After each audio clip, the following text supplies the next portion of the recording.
So thrilled to have him here for the very first time. This story is absolutely unreal. Please give a warm welcome to Marc Abbott.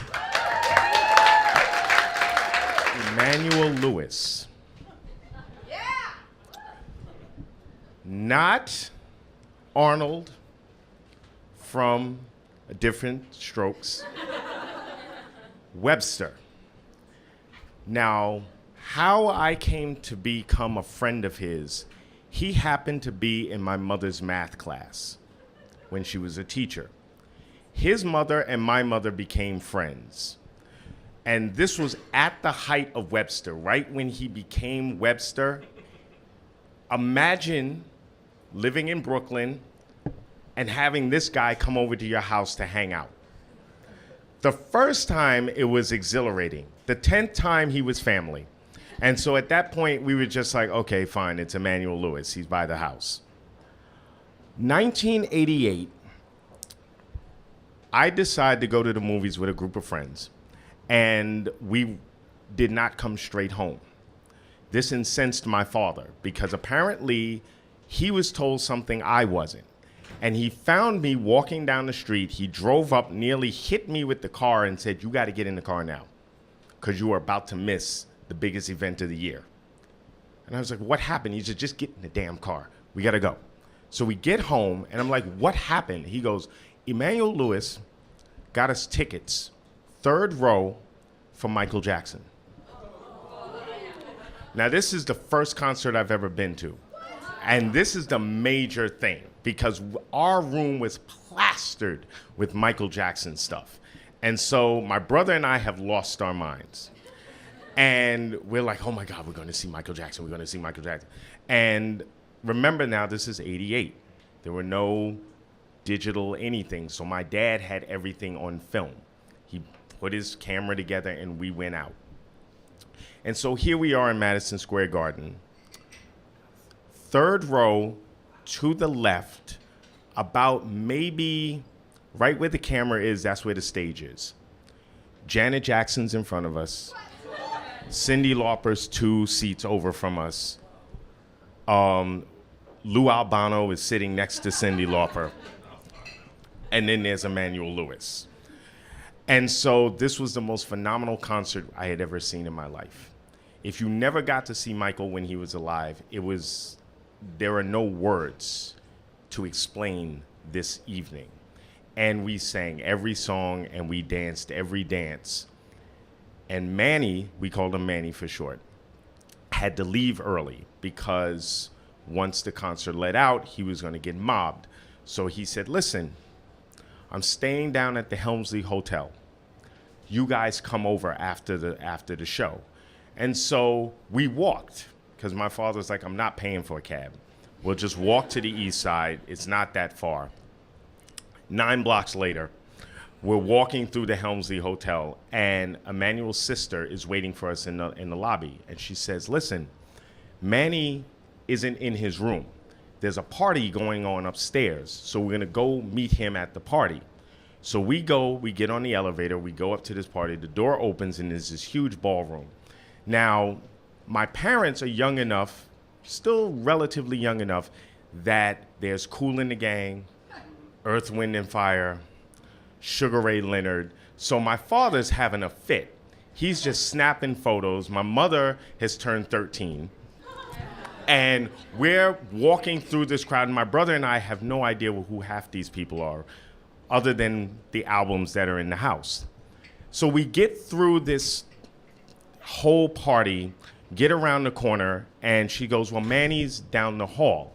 So we get down the hall, and there's Emmanuel standing outside this room. And he goes, "Hey, you guys made it. Come here, I want to introduce you to someone." And we walk in the room, and there's Michael Jackson, standing there talking to Emmanuel's mother.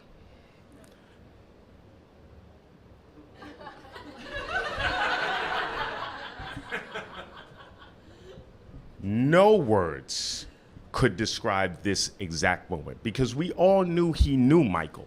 He had been to every show that Michael had been to, every award show, and there was the one person we had never met.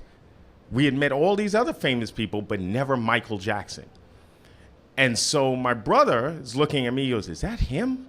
And I'm like, it looks like him. And we walk in, and he is just as friendly as all get up. He is so happy to see a family. He walks over, he hugs my mother, he shakes my father's hand, and we're just...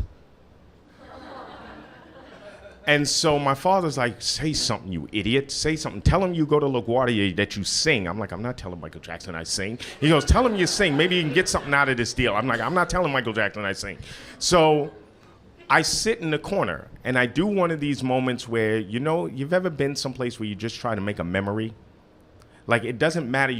I'm taking in the color of the wallpaper in this room and the window and who's in the room, because I've got to remember this. I've got to hold on to this. And finally, my brother goes, well, you know what? I'm going to get an autograph. And he walks up and he goes, Michael, we have a program from your show. Would you sign it? And he's like, yeah. So I walk up and I said, do you mind if I get a photo with you? He goes, no, come on. And he puts his arm around me, and I put my arm around him. And my dad takes the photo. And it's at that moment I get a good look at Michael, because not many people are going to get this close. So you can kind of see where he had the plastic surgery, and he was thin, but he was just the nicest guy. And he didn't have that high voice that we're used to hearing him speak with. He had like sort of a baritone voice, which made us wonder why he talked like that when he was doing interviews and everything. And he was just happy.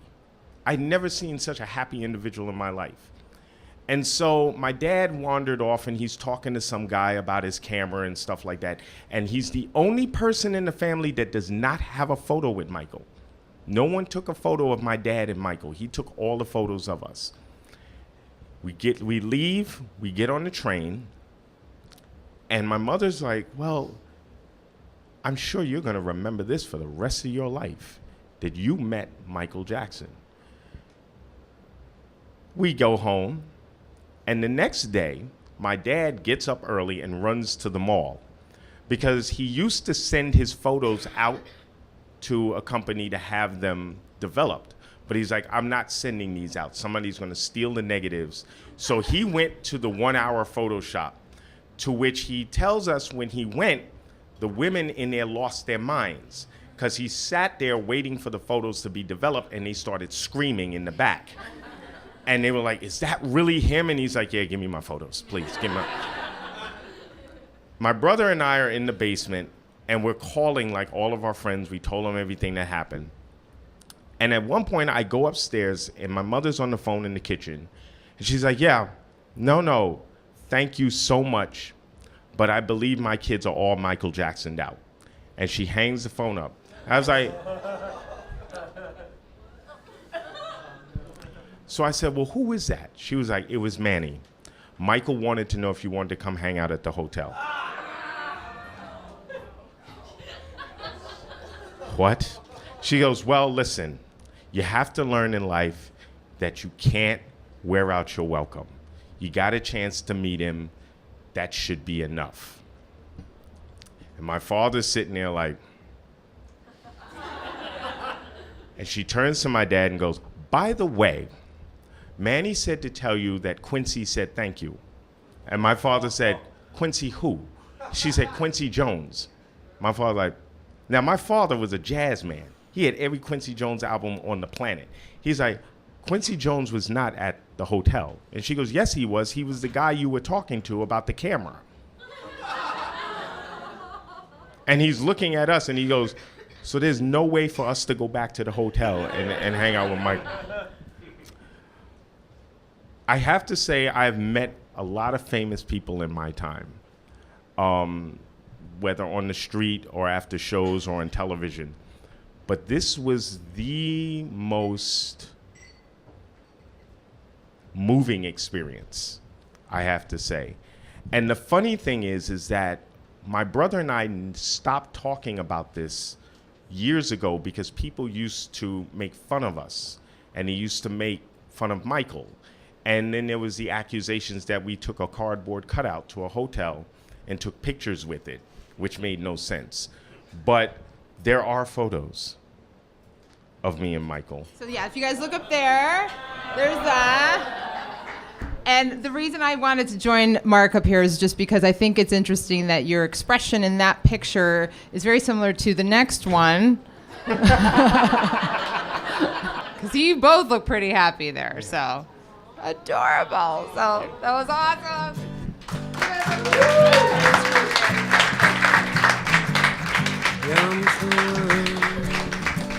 King of Pop.